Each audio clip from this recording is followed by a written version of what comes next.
அண்மை செய்தியை பார்த்து வருகிறோம்.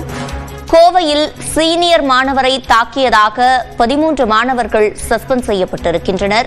கூடுதல் விவரங்களை செய்தியாளர் குருசாமியிடம் கேட்கலாம். குருசாமி, முழுமையான விவரங்கள். கோவை மாவட்டம் மதுக்கரை பகுதியில் அமைந்திருக்கிறது நேரு தொழில்நுட்ப கல்லூரி.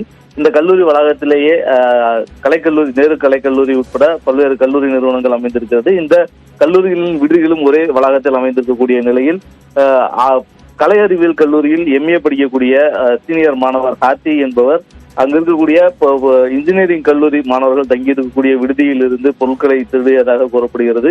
இந்நிலையில் அந்த மாணவரை அதே கல்லூரியில் பொறியியல் பிரிவில் படிக்கக்கூடிய மாணவர்கள் இந்த அறையில் அடித்து துன்புறுத்தி இருக்கிறார்கள். இந்த காட்சிகள் இந்த தாக்குதல் நடத்தக்கூடிய காட்சிகளையும் செல்போனில் பதிவு செய்திருந்த நிலையில் இந்த சம்பவம் வெளியில் தெரிந்தது. இதனைத் தொடர்ந்து கல்லூரி நிர்வாகம் தற்பொழுது பொறியியல் பிரிவில் படிக்கக்கூடிய 13 மாணவர்களை தற்பொழுது சஸ்பெண்ட் செய்திருக்கிறது. அந்த 13 மாணவர்களும் நாளை 24ஆம் தேதி பெற்றோருடன் கல்லூரிக்கு வர வேண்டும் எனவும் அதுவரை கல்லூரி வளாகத்திற்குள் நுழையக்கூடாது எனவும் தெரிவித்திருக்கிறது. இதனிடையே இந்த மாணவரை தாக்கக்கூடிய காட்சிகள் சமூக வலைதளங்களில் வேகமாக பரவி வருகிறது. விவரங்களை வழங்கியமைக்கு நன்றி குருசாமி.